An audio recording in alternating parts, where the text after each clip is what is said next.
Hola, ¿qué tal? Bienvenidos a Enclave, este espacio de Señal Colombia, Radio Nacional de Colombia y de Plataformas, un espacio para nuestros artistas. Hoy justamente estamos en un espacio muy artístico, se llama Zumbalam, es una galería de arte ubicada en un barrio muy bogotano, podríamos decir, en el Parkway. Y la obra que nos acompaña atrás es de Andrés Herrera. Así que bueno, un espacio muy artístico para darle la bienvenida a nuestro invitado. Las claves. Nació en Bucaramanga, yo estaba convencida que era bogotano, pero no es cantautor, nacido en Bucaramanga, pero pues ha crecido en esta ciudad.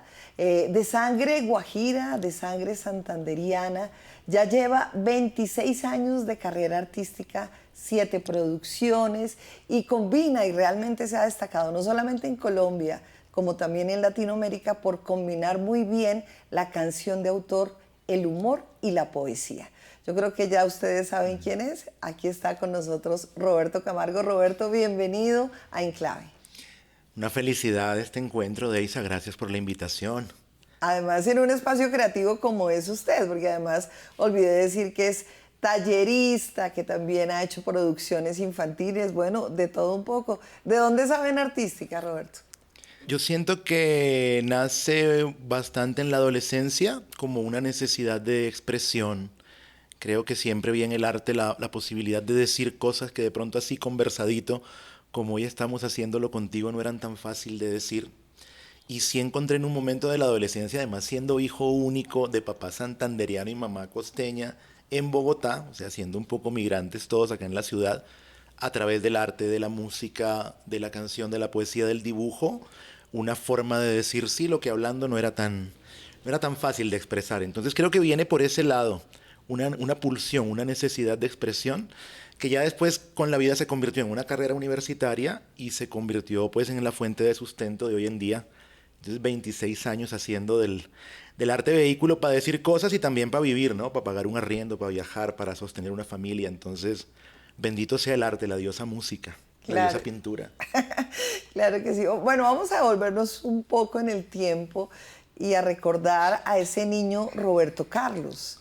Roberto Carlos. Que es un nombre de pila, ¿no? Sí. ¿Cómo era ese niño? ¿Cómo era Roberto Carlos de niño? Al principio me avergonzaba mucho el Roberto Carlos porque la primera pulsión del Roberto Carlos cuando yo daba mis dos nombres era igualito que el cantante. Yo decía, no, pero yo quiero tener mi propio nombre.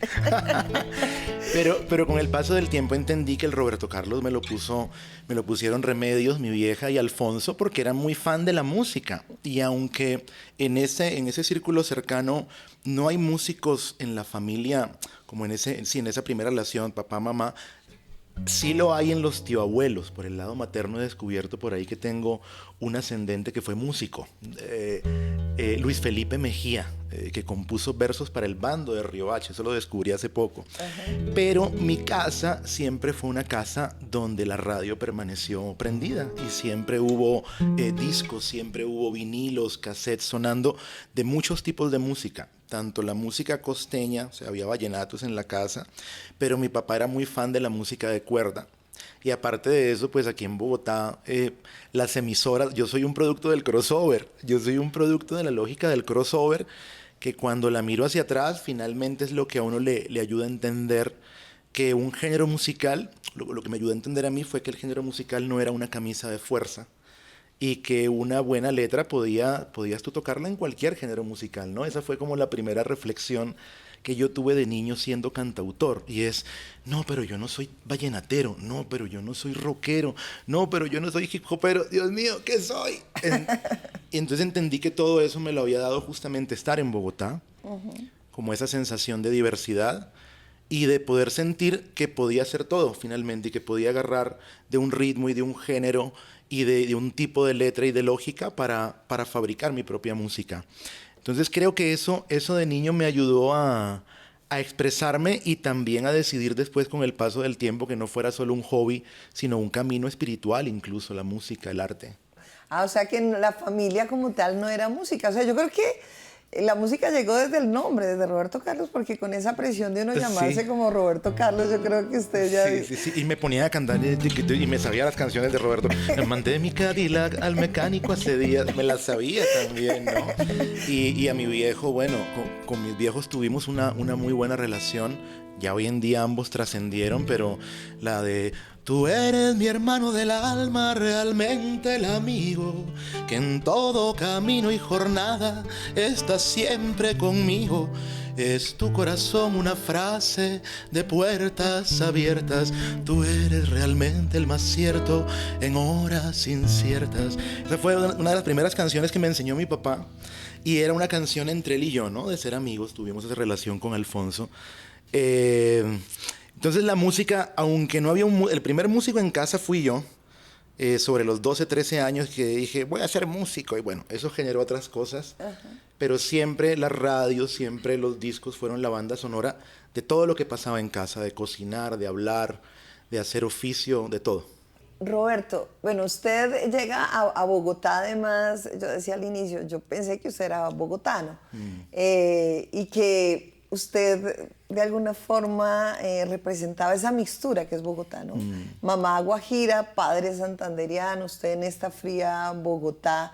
¿Qué tanto ha influenciado para usted, para su carrera, vivir en Bogotá? Vivir en Bogotá, pero sí me siento muy de acá. O sea, sí he nacido espiritualmente muchas veces en Bogotá, porque aunque el contacto con la familia de ambos territorios nunca se perdió, sobre todo ese proceso de niñez, preadolescencia, fue muy del lado de la familia materna, ¿no? Las cosas se dieron así.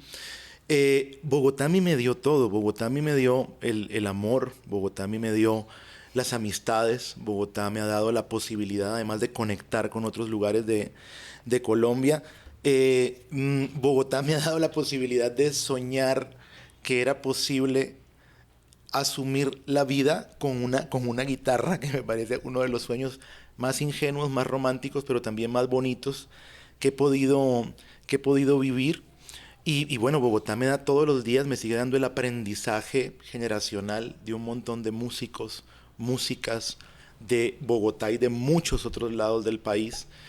Que eso me parece muy lindo, porque cuando tú miras los cantautores o las cantoras de otros lugares, tú dices, no, esta música es de la costa Caribe, o esta música es de los Santanderes, o esta música es del sur, o esta música es de la Orinoquía. Pero ¿cuál es la identidad de Bogotá? Entonces no es la identidad de Bogotá, son las identidades bogotanas, y me alegra mucho hacer parte de esas identidades y que mi música sea ecléctica, porque Bogotá es ecléctica, y en ese sueño de ser un cantor más para esta ciudad, pues me he pegado de esa diversidad. Sí. Hay un par de canciones justamente dedicadas a Bogotá que estuve mirando en sus 7 producciones. Esta era Vida Freelancer, tal vez en ese álbum, que se llama Bogotá después de ti, que usted hace con otro artista muy bogotano, sí. Andrés Correa. Andrés Correa. Y Quitarte el frío, ¿no? Siempre el frío, yo siempre oigo en sus letras mucho sí, como que hace referencia al frío bogotano, sí. Que creo que para muchos autores o compositores o canciones o cantautores, el frío es como una forma de entrar en sí mismos para poder escribir. Creo que el frío marca mucho la canción de autor, no sé por qué tengo esa impresión, no sé si para usted lo ha sido, porque noto que siempre habla del frío. Sí. Yo soy mejor para escribir con frío que con calor. Cuando estoy... Bogotá, bueno, llama al frío, pero además el frío en sus diferentes matices es un pretexto para el abrazo, que es lo que digo en la canción, ¿no? Entonces, es chévere el frío porque nos invita a runcharnos. Es chévere el frío porque nos invita a vencer los muros. A ver, como dice Bogotá después de ti. Es cierto que en Bogotá nos sacude el frío, el hielo que pone a prueba el calor humano. Es cierto que tanto gris te nubla el hastío, el fruto de una canción lejos del verano. Es cierto que en Bogotá los minutos vuelan y hay nubes que se hacen lágrimas al pasar. A mí el frío y el gris no me molesta. Sí lo asocio un poco, además, con la figura del cantautor de la ciudad. siempre en mi música entendí que es que cantarle al barrio y cantarle a las cosas que pasaban en las calles era una forma también de contar un poco de lo que pasaba en otros lugares y en otras ciudades del mundo. Entonces siempre en esas ganas de ser un cantor, un relator de la ciudad, he hecho canciones de Bogotá, y una es esa, que de hecho dice, ¿no? Mi familia un día llegó hasta aquí, lejos de su tierra y su pescar, como quien se embarca navegando cordilleras. Siempre hay quien sucumbe ante el encanto de encontrar, lejos de su mapa, la razón de su quimera. Esa es la historia de mis papás. Hermoso. Y estar acá se lo debo a ellos. Qué bonito. Bueno, recordando, somos un poco nostálgicos, o estamos un poco nostálgicos, pero para no irnos de allá, de ese pasado, de ese pop que usted seguramente escuchaba en la radio, su mamá, cuando llegan a Bogotá, me imagino que Miguel Bosé, y hay una canción que para una generación, para nuestra generación, marcó, que era Amiga. Amiga. Y usted hizo una versión de Amiga, donde además menciona a Bosé, y que formó parte de su primera producción, que salió en el 2000, llamada Roberto Camargo, se llamaba Amiga.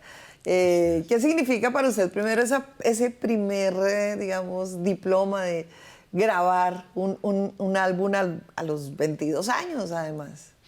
Todo el sueño, sí, todo el sueño de compartir la música, porque ya a los 22 años la música no era solamente un vehículo para expresar cosas, sino una posibilidad de vida profesional. Cuando yo saqué ese primer disco, yo estaba estudiando diseño industrial en la Nacional, no me había graduado todavía.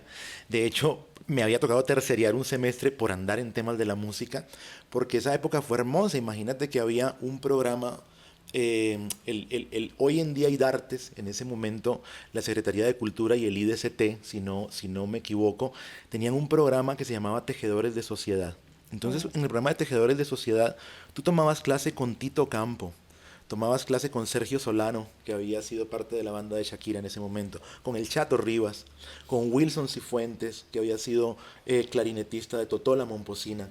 Y entonces nos reuníamos a tomar clase varios músicos de esa época. Entonces yo tomé clase con los mejores músicos de esa época, pero paralelo estaba haciendo la universidad. Entonces ese disco tuvo esa tensión, ¿no? De que logré un primer disco, pero me tiré 2 semestres de la universidad. Y empecé a sonar en ese momento en radio con esta canción que se llamaba Amiga, que tiene algo de humor, porque en esa época estudiando, pues yo me la pasaba recorriendo todo este corredor cultural de la calle 45 entre la Javeriana y la Nacional y el Parkway, bueno, y a cuanto lugar cantaba mis canciones, cantaba covers, pero cantaba mis canciones. Y una de las cosas que me di cuenta cantando en bares en ese momento es que despertar risa en el público era una forma de que las conversaciones en el bar se apagaran y encontrar conexión con la gente. Entonces Amiga viene un poco de esa época y de un reclamo amoroso a una amiga que levantó novio y ya nunca más la volví a ver. Dice: hoy en día que la he vuelto a cantar, espero que sea una canción que, aunque las amigas no aparezcan, estén bien, ¿no? Que estén bien, así no sepamos nada de ellas, que siempre estén bien, a salvo, que regresen bien a casa siempre. Dice: ella se levantó un novio y dijo chao a los amigos. Jamás hubo una llamada ni un qué tal, cómo te va.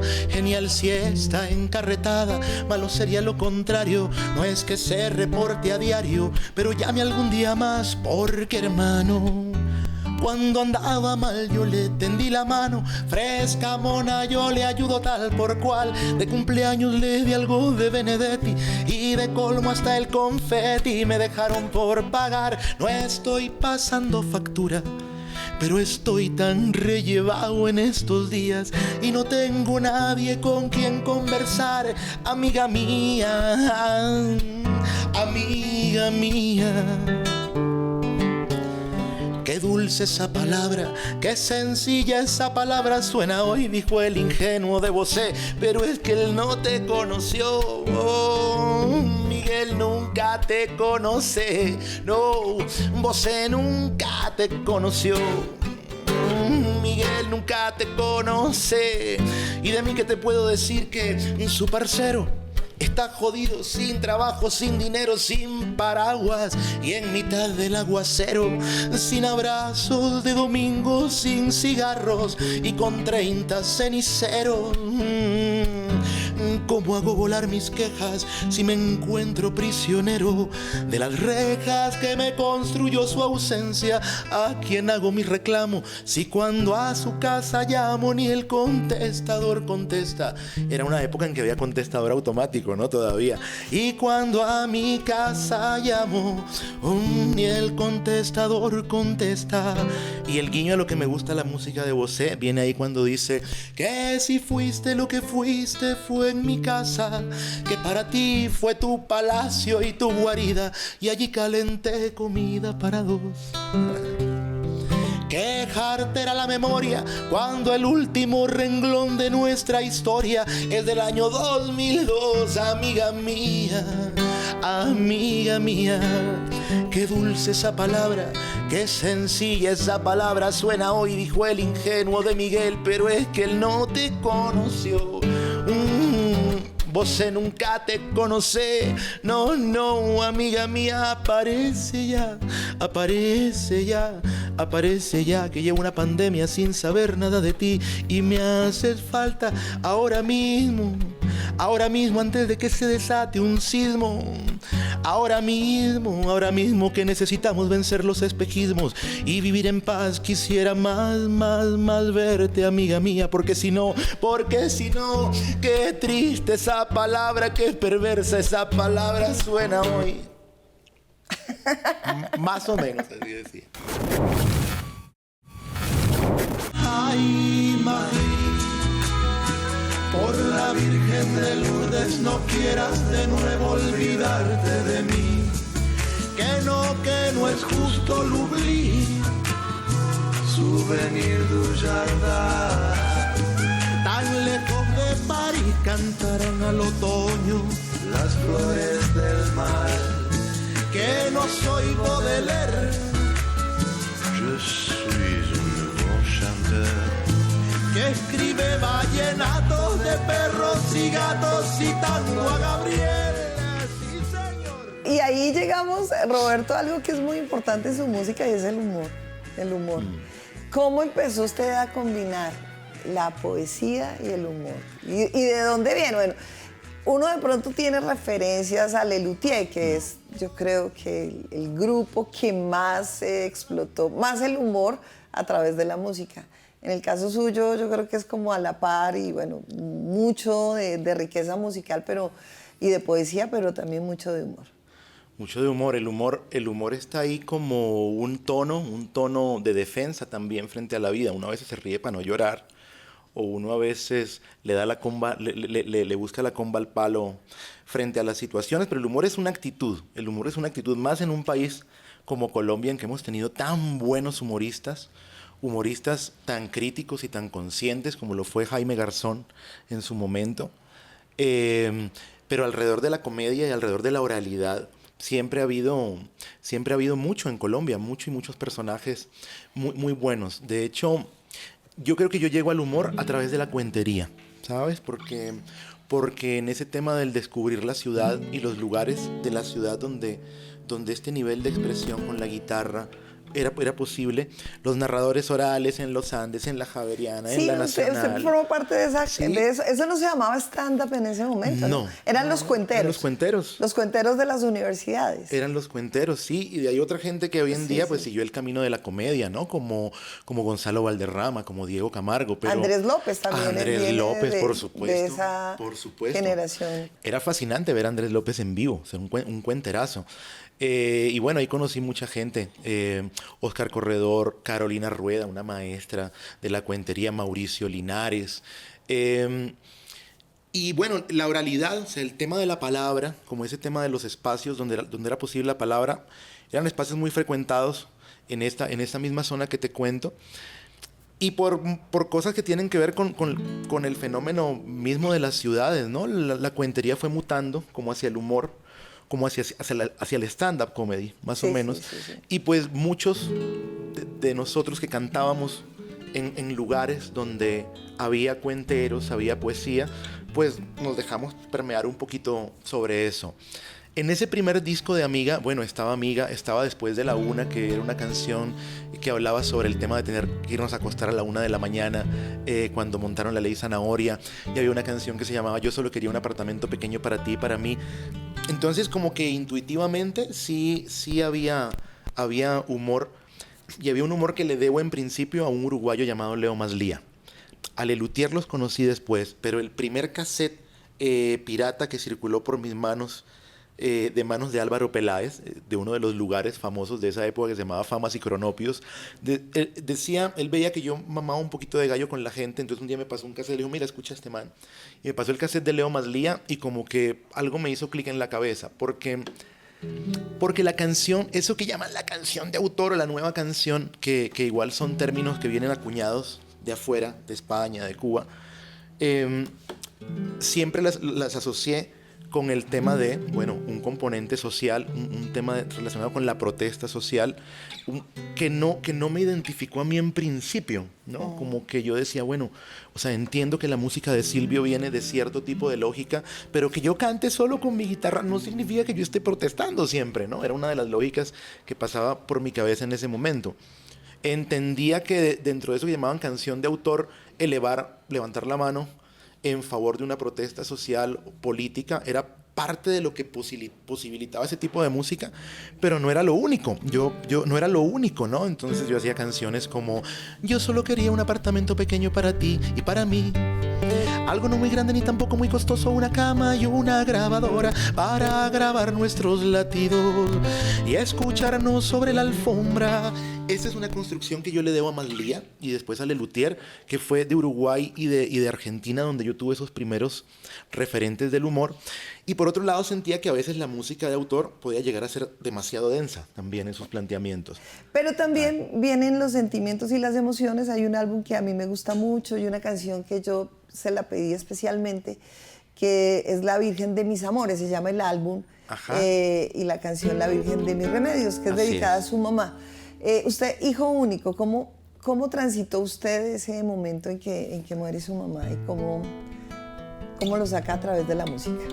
Mira que a este punto en que mi padre y mi madre ya trascendieron, me ponía a pensar en cómo he manejado esas dos relaciones con la pérdida de un ser queridísimo, vital, en mi caso, como puede ser mi padre y mi madre, de la relación que tuve con ellos, y ha sido muy diferente, porque cuando pasó lo de Remedios me heredó muchas cosas con su partida. Primero, bueno, que con mi mamá tuvimos una relación buenísima, bacanísima, así, muy pechichona, mi madre y mis tías.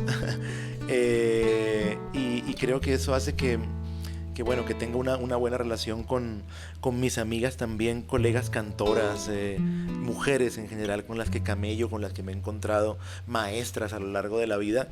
Creo que le debo eso a la buena relación que tuve con mi vieja. Entonces fue una tristeza muy profunda, y en el momento en que pasa lo de Remedios, yo estaba teniendo como un momento de exploración bien especial con la comedia, con el teatro, como que había una línea creativa de canciones que tendían hacia eso. Estaba grabando en ese momento, yo era presentador de un programa de televisión que tenía que ver con los festivales que se hacían en Colombia. Era un músico que viajaba documentando así, blogueramente, festivaleando festivales en Colombia, y entonces mi vieja se va en medio de la grabación de los programas. Entonces empieza a entender muchas cosas que tienen que ver con la comedia, con el ser un artista escénico, y es que la persona que te mira frente a la cámara no tiene ni idea y no tiene tampoco por qué sufrir tu pena. Y recuerdo que tuve una experiencia ahí muy fuerte con la pérdida de mi vieja, y es que a la semana siguiente que pasó lo de Remedios, yo tenía que estar sonriendo al frente de una cámara en un festival en Tumaco. Entonces fue un ejercicio de confrontación muy fuerte, porque igual tuve que hacerlo, porque era parte de mi oficio y mi trabajo, y fue como un momento de conciencia espiritual de hasta dónde estoy comprometido con esto que hoy en día hago, ¿no? Entonces, estando en Tumaco, surgió la idea de hacer un disco en su memoria, no fuera un disco no solo de evocación de la tristeza por la que estaba pasando en ese momento, sino un homenaje al Caribe que había conocido a través de Remedios. Entonces aparece la Virgen de mis Remedios y aparece una bifurcación en la carrera, porque aunque yo venía de la música cuando empecé a hacer teatro y empecé a hacer comedia, sí siento que cuando hice teatro y comedia pasaron cosas, sobre todo si a nivel de reconocimiento mediático con mi música, y muchas personas dijeron, no, este man es comediante, y empecé a hacer una línea de trabajo hasta ahí, y como le pasó a Metallica con el álbum Negro, también los que me seguían como cantautor dijeron, no, este man se caspió, este man ya no está haciendo canciones pensantes, y no está haciendo canciones para huevear. Entonces fue un punto de inflexión, y yo dije, no, bueno, soy un creativo que en principio ha hecho del oficio una forma para liberar, para sacar, para compartir. Entonces me alejé de la comedia un poco y empecé a producir Remedios de mis Amores. Entonces vamos a escuchar justamente el primer sencillo de ese álbum que se llama La Virgen de mis Remedios. La Virgen de mis Remedios.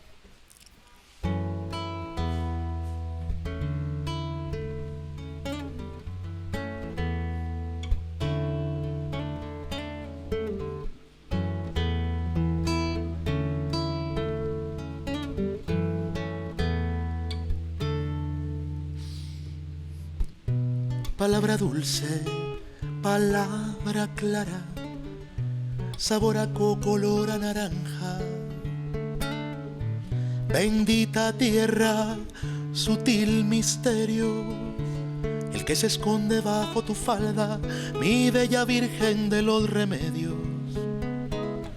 Preciosa Virgen de mis remedios.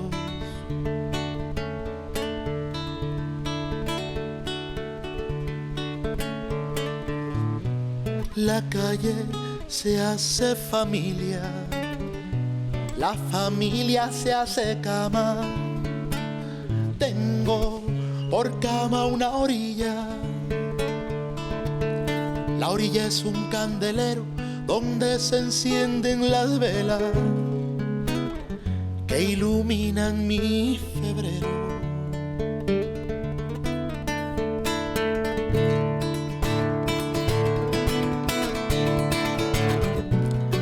Fui un sacristán sin cura, he desnudado 1000 altares. Tal vez debo a San Antonio los besos que traen los bares. De niño vi procesiones que una vez tuve por dentro.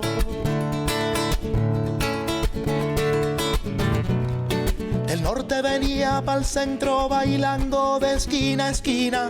La Virgen de mis Remedios, morena de piel guajira, suena pólvora en el pueblo y empieza a bailar la vida. Y empieza a bailarla y para pa pa para pa pa para pa para pa para pa pia para pa pa para pa pa para y para pa pa para pa pa para pa para pa pia para.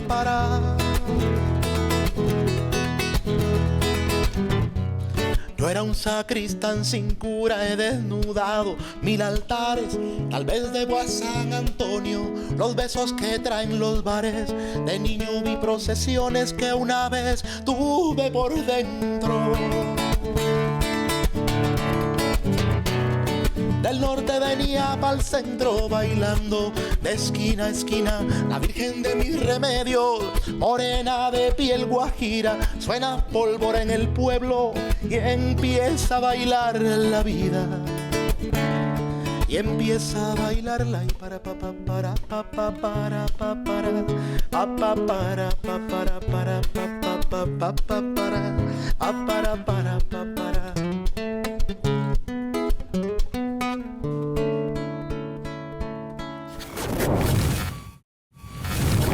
Palabra dulce, palabra clara, sabor a coco, olor a naranja. Bendita tierra, sutil misterio, el que se esconde bajo tu falda, mi bella Virgen de los Remedios. Preciosa Virgen de mis remedios. La calle se hace familia, La familia se hace cama. Tengo por cama una orilla. La orilla es un candelero donde se encienden las velas. Aunque ya hemos hablado que usted, digamos, fusiona muchos ritmos, muchos géneros, el humor, la poesía, pero yo siento, especialmente en La Virgen de mis Remedios y en general en su música, una influencia muy marcada del vallenato, especialmente en La Virgen de mis Remedios, me imagino porque es dedicado a su mamá. Sí. Hay muchos vallenatos, pero también en otros álbumes otra vez usted recae en el vallenato.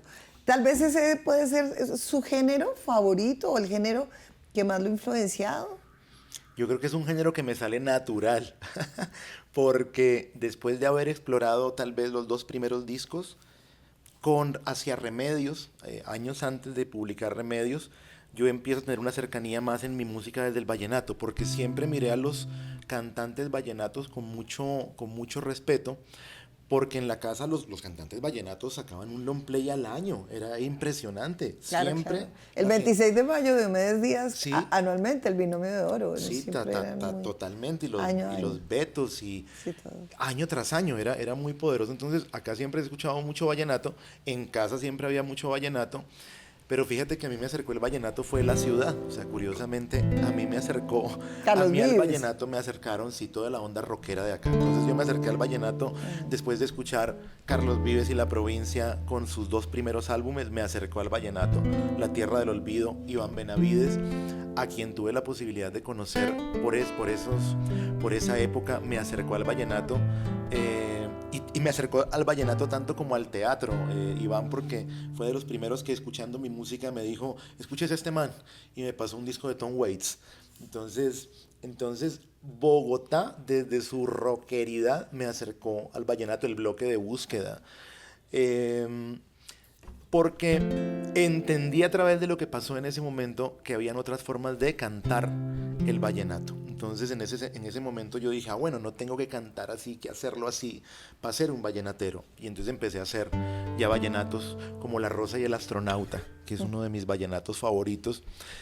Y es muy loco porque aunque siempre he sido muy fan de formatos grupales, la vida me ha llevado a tocar mucho solo en este formato de cantautor.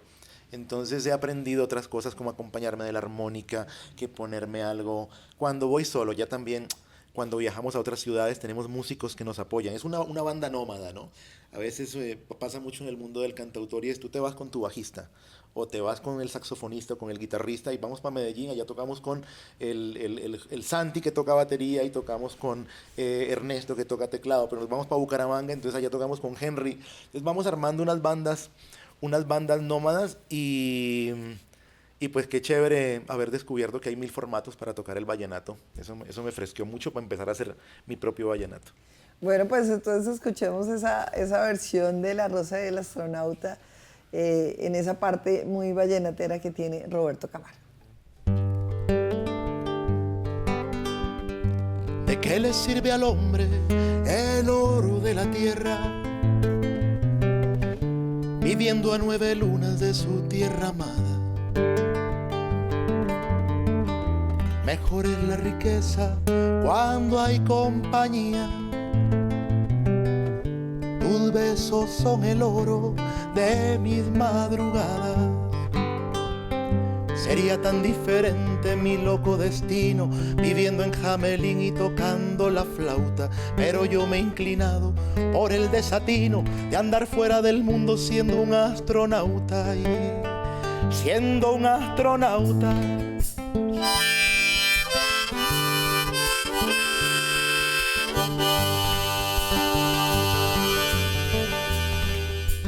Siendo un astronauta.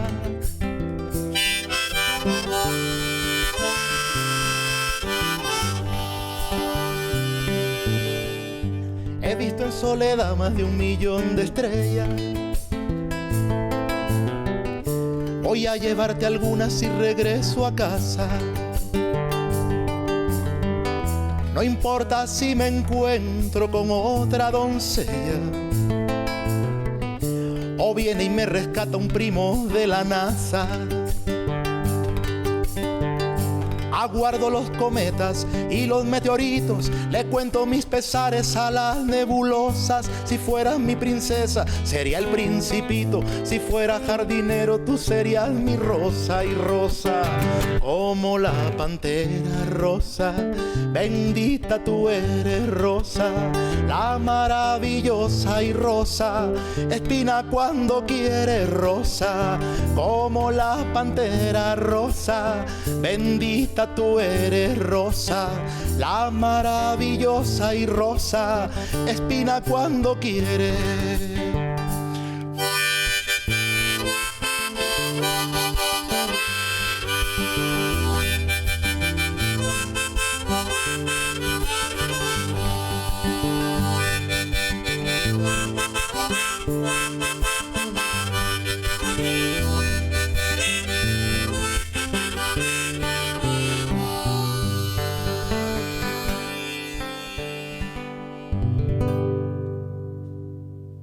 Bueno, Roberto, ya son 26 años de ese primer álbum, Roberto Camargo. ¿Cómo se ve? ¿Cómo, mirando desde este presente hacia atrás, qué ha aprendido usted? ¿En qué ha cambiado? Uy, muchas cosas vividas, atesoradas. Mucha gente que ha sido maestro, maestra en este camino, que sigue siendo. Creo que eso lo mantiene a uno con ganas de seguir adelante, ¿no? Intentar no perder la capacidad de sorprenderse con tanta buena música, con tanta buena letra que hay. Creo que hoy en día estoy mucho más receptivo a aprender nuevas cosas que lo que estaba hace 26 años. Creo que el camino... Empecé con una idea que todavía mantengo y muchos de esos sueños que arrancaron cuando apenas estaba aprendiendo los primeros acordes en la guitarra están muy vivos y tienen que ver con esa capacidad de conectar con la gente a través de la música, de que en ese momento soñaba con viajar cuando arrancaba a aprender guitarra y decía, ay, qué lindo poder conocer un planeta amarrado a la guitarra. Y hoy en día decir, wow, he viajado y he conocido un montón de personas y de territorios y de ciudades con las que soñé en algún momento estar, y una canción me ha permitido ir, tocar con otra gente me ha permitido estar. Entonces me siento muy agradecido y cada vez más espiritualmente conectado con la música. Creo que la música me ha ayudado a sanar, creo que la música me ha ayudado a entender. Creo que la música además ha sido mi sustento económico hace muchos años en que dije vamos a apuntarle a esto de una forma mucho más seria. Entonces me veo empezando, me veo empezando 26 años después. Han pasado cosas muy bonitas en mi carrera. Creo que ha sido más la gente bonita con la que me he encontrado. Me he encontrado con gente que ha creído en mí incluso más de lo que yo mismo he creído en mí muchas veces. Y hoy en día pues lo agradezco porque eso me permite seguir caminando y también empezar a tejer pasos para otros, ¿no? Como que estoy en un momento de la vida en que siento en que tengo plenamente claro que soy parte de un eslabón, soy un eslabón de una cadena. Y que así como otros han sembrado pasos para que yo camine, así mismo está chévere, en la medida en que se pueda, dejar pasos para que otros caminen. Aunque todo camino es personal, siempre le sirve a uno la senda que otros caminaron. Bueno, hablando de eso, de ese volver a empezar, que usted me dice, siento que estoy empezando de nuevo, pues está lanzando un nuevo álbum que por ahora tiene un nombre que podría cambiarse, bueno, pero por ahora se llama Rolas Apócrifas. Rolas Apócrifas. Bueno, ¿de dónde el nombre? Pues primero, tengo entendido que ahí vienen unos covers. Tal vez es la primera vez que hace covers, Roberto. Sí, pues mira que sí, Rolas Apócrifas es como el nombre. El nombre tiene que ver con dos esquinas de la vida, básicamente. Uno, que pues yo he crecido en Bogotá, me he enamorado en Bogotá, he tenido una relación muy consciente, muy clara con la rolitud, por decirlo de alguna forma. Y a través de mis amigos rolos y mis amigas rolas he aprendido un montón de cosas de la música, de la vida. Bueno, tengo una hija rola, ¿no? Tengo una hija rola que también me cambió la vida, que tiene 3 años y medio por ahora, pero que también me ayudó a entender desde el mismo momento en que nació aquí en Bogotá la vida y la música y mi oficio de otra forma. Entonces, El Rolas es un homenaje a las bogotanas, a las situaciones, a los escenarios, a las amigas, a los amores, a las maestras, pero también es un homenaje al término rola como canción. Claro, las rolas, güey. Porque además fíjate que creo que nos parecemos mucho, guardadas de proporciones, con la figura. Creo que los cantautores mexicanos de la ciudad se parecen mucho a los cantautores bogotanos de la ciudad. Creo que tiramos línea un poco frente a eso de lo que implica ser un cantautor de la ciudad, ¿no? Que se aferra al territorio, pero que en todo caso vive entre el asfalto. Eso da otra perspectiva de las cosas. Y lo apócrifo me genera mucha fascinación, porque dentro de la historia lo apócrifo siempre se asocia con eso que no es oficial, pero está ahí. Eso que es antiguo, de origen ancestral, pero no se reconoce legalmente como algo que pueda ser, ¿no? Es un escrito que escribió alguien que fue importante, pero que no es válido. Sin embargo, dice cosas que son secretas y que pueden alterar el rumbo de la historia oficial. Entonces creo que estas canciones del nuevo disco vienen con esa carga, ¿no? Como que yo escucho Todo Mata o escucho Muévelo y yo digo, a mí esto me suena que yo lo escuché en algún lugar, pero es que yo también pues vengo de ahí, entonces que a uno hay una frase, una línea melódica que uno diga, ay, esto se parece a esto que tal artista. Sí, es posible que eso pase con rolas apócrifas. De hecho, en Todo Mata, que es una de las canciones que viene en el disco, utilizamos unos samplers de Miles Davis. Okay. Entonces la trompeta que aparece en Todo Mata es una trompeta que aparece en una obra de Miles Davis y que la tecnología nos posibilitó poner en un bolero hecho hoy en día. Entonces viene en esa línea. Y dentro del homenaje de gratitud, fíjate que yo siempre le aposté, Deisa, a componer mis canciones como eso, a expresar, ¿no? A decir, no sé, me dolía una uña y decir, me duele una uña, así como que siempre fue así, o me siento triste, o estoy enamorado pero no lo puedo decir, estoy enamorado pero no lo puedo decir. Sí, la música para mí siempre fue eso, fue poder melodizar lo que no podía conversar. Entonces sigo en esa línea, le aconsejo a los cantautores, las cantautoras igual, que me buscan, que hagan de la música eso y seguimos por ahí, por ese camino, desnudando el alma desde la canción. Bueno, y además que no hemos hablado de esos contenidos también sociales y políticos que tienen sus canciones, ¿no? Y que se asocia un poco a esa canción social de cantautor por allá de los 70, ¿no? Como sí. Ana y Jaime, qué sé yo, Piero. Sí, sí. Y hay un par de canciones suyas que están como en esa onda también, que se sale del humor, pero que tienen contenido social. Muévelo forma parte de esas rolas apócrifas y que tiene hoy por hoy, en este momento que estamos viviendo en Colombia, pues un mensaje fuerte, ¿no? Contra la guerra y hacia la paz. Así es, Muévelo, que produjimos hace poco con Jairo Barón. Era una canción que teníamos desde hace ratito ahí guardada, y que motivados por el hecho, uno, de ser papás, ¿no? De ser consciente como que somos parte de una cadena. Ojalá estas canciones sirvan para que si no cambia el mundo una canción, por lo menos que sí cambien un corazoncito, que hagan que un par de corazones puedan sensibilizarse más frente a lo que pasa. Dice... Entonces vamos a escuchar Muévelo.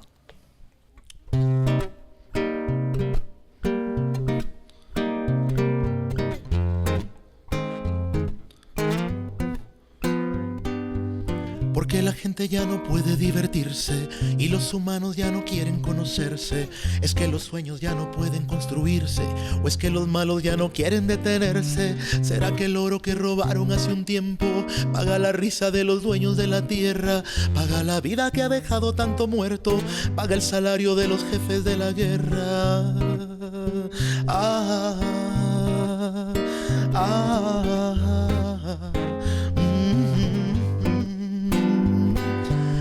porque los mares se nos salen de los mapas y ya no hay verde para hacer más edificio. ¿Será que a Superman le robaron la capa? ¿Será que Batman se cayó en el precipicio? Porque la gente no puede vivir en calma, porque la calma si se vive no se piensa. ¿Será que el mundo tiene cáncer en el alma? ¿O es que a los buenos les bajaron las defensas? Y muévelo, muévelo, que todo cae.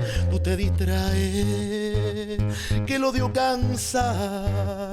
Tengo esperanza y muévelo, muévelo. Y en esta tierra y no quiero guerra. Y siempre rezo por tu regreso, como quisiera que pudieras quedarte y tener toda la paz para amarte y acompañarnos toda la vida, que no nos llegue el día de la despedida. Ay, mi vida, no quiero volver al viejo tiempo de Urabá. Déjame quieto, mi caguán, no me manden a Afganistán. Desde Hiroshima hasta Vietnam no cambió mucho lo de Irán, que ya cogieron al sultán, pero esto no mejora nada en Palestina ni en Irán. Y muévelo, muévelo, que todo cae. Tú te distraes y el odio cansa. Tengo esperanza y muévelo, muévelo. Y en esta tierra no quiero guerra. Y muévelo, muévelo. Y siempre rezo por tu regreso, por tu regreso, por tu regreso.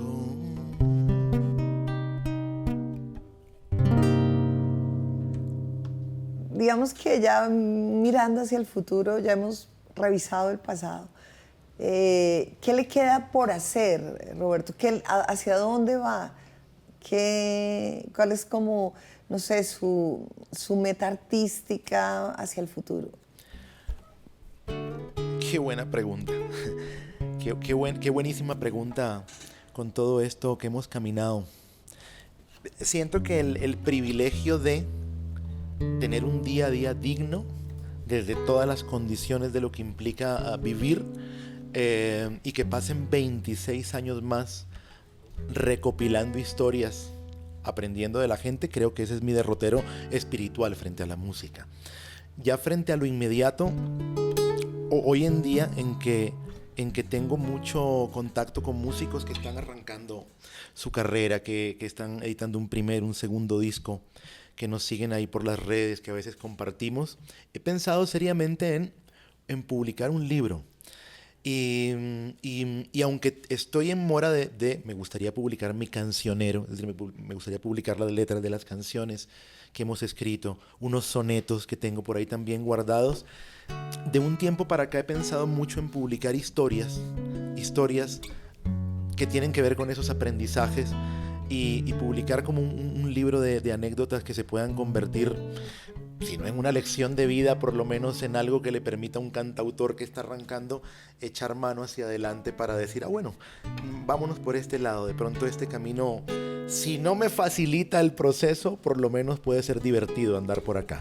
Entonces estoy con ganas de, paralelo a este disco que estamos haciendo de las rolas apócrifas, publicar como un manual de no sé, cómo sobrevivir siendo cantautor en Colombia durante 26 años y no morir en el intento o algo así, que sea una guía del detrás de cámaras. El detrás de cámaras siempre es muy importante, y qué bonito que hoy en día se le apueste a una imagen de artista más cercano al detrás de cámaras, ¿no? Acercarnos desde la humanidad que reflejan las canciones. Eso es bonito. ¿Quién es Roberto? Definirse uno mismo es difícil, pero usted me dice que ya más o menos se tiene definido. ¿Quién es Roberto Camargo? No, hablar en tercera persona, wow. Sí, eso, horrible. Terrible, sí, terrible, pero no toca. Roberto Camargo, cantor, creativo. Creo que sí me he convertido, a fuerza de aprender a sobrevivir, en un creativo, versificador, ser humano, sobre todo humano, enamorado de Bogotá, de Colombia, y convencido de que la música es una herramienta increíble para la catarsis, para la sanación, para la vida. Ahí voy. Creo que esa certeza sí tengo. Lo demás es pura incertidumbre. Bueno, nuestra última pregunta siempre tiene que ver con la clave. ¿Cuál es la clave de su música? El programa se llama así, ¿cuál es la clave de su música? ¿Qué identifica la música de Roberto?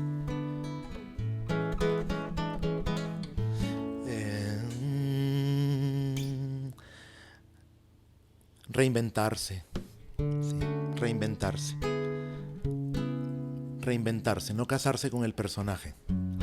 Creo que eso me gustaba mucho de Miguel Bosé, que viene también un poquito de esa onda de David Bowie. Creo que casarse con el personaje es la muerte del creativo. Entonces, reinvención. Es ambicioso, no siempre se puede, pero hay que apuntarle siempre a reinventarse porque es la forma en que uno mismo se mantiene sorprendente. Reinventarse. Querido Roberto, muchísimas gracias por estar en Clave de Señal Colombia, de Radio Nacional de Colombia. 26 años, ¿quién lo diría? Yo la verdad que conozco a Roberto hace mucho tiempo, pero sí, el tiempo pasa y la verdad lo felicito por mantenerse creativo.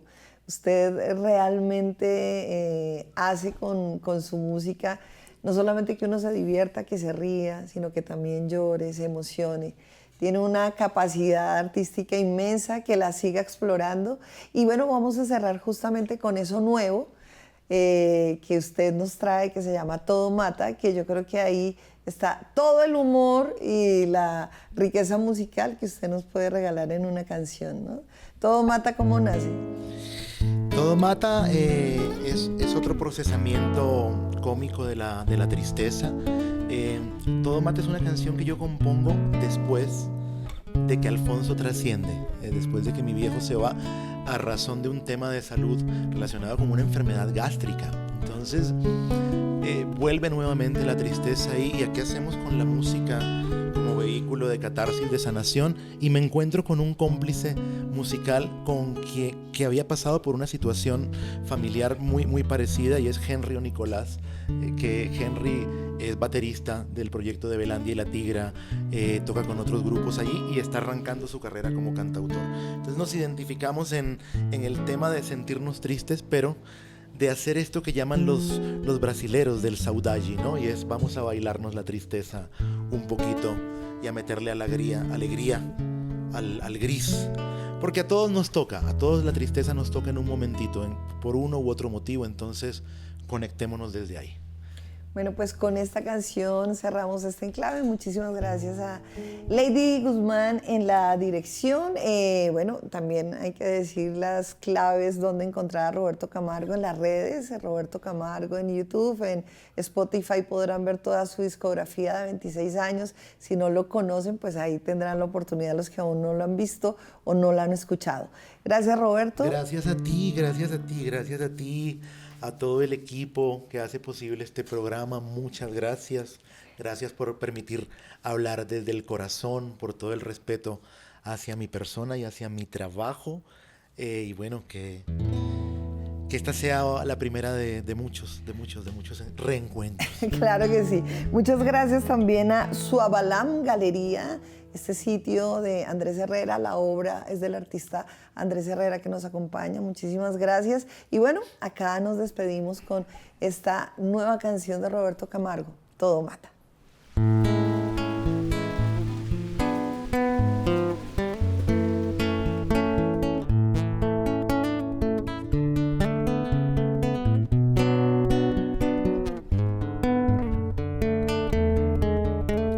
Anhelo que tu dulce corazón aún tenga algún ventrículo vacante para llenarlo con mi dulce amor, que es dulce pero sin edulcorante. Anhelo que sudemos frente al mar, llenando de calor la madrugada, y eliminemos juntos al sudar el exceso de grasa saturada. Pero esta canción no es un dictamen, no soy yo quien va a hacerte el examen, porque todo todo mata, todo mata, ay, ay, ay. Los hongos, el tabaco, la vareta, los chicles, las gomitas, las galletas, todo mata. Te lo juro, corazón, que todo mata, ay, ay, ay. El napalm, el smog, la dinamita, igual que el exceso de su carita. Ay, que no te mate la tristeza. Ay, pon mucho amor sobre la mesa. Y si cocinar te da pereza, meditémoslo con hamburguesa. Ay, no desayunes caipiriña. Ay, con la comida no hagas riña. Y si el beso se nos desaliña, agreguémosle tartara y piña. Todo mata, te lo juro, corazón, que todo mata. Ay, ay, ay. El queso que se dice bajo en sodio, pero no mata tanto como el odio. Todo mata, te lo juro, corazón, que todo mata. Ay, ay, ay. La envidia no es un buen saborizante. El tedio mata más que el mal picante. Todo mata, te lo juro, corazón, que todo mata. Estrés, mucho calor o mucho frío, me mata que no estés al lado mío. Todo mata, te lo juro, corazón, que todo mata. Ay, ay, ay. Y por si esta canción ya no remata, porque mejor sembramos una mata. Pregunto, ¿no? Digo.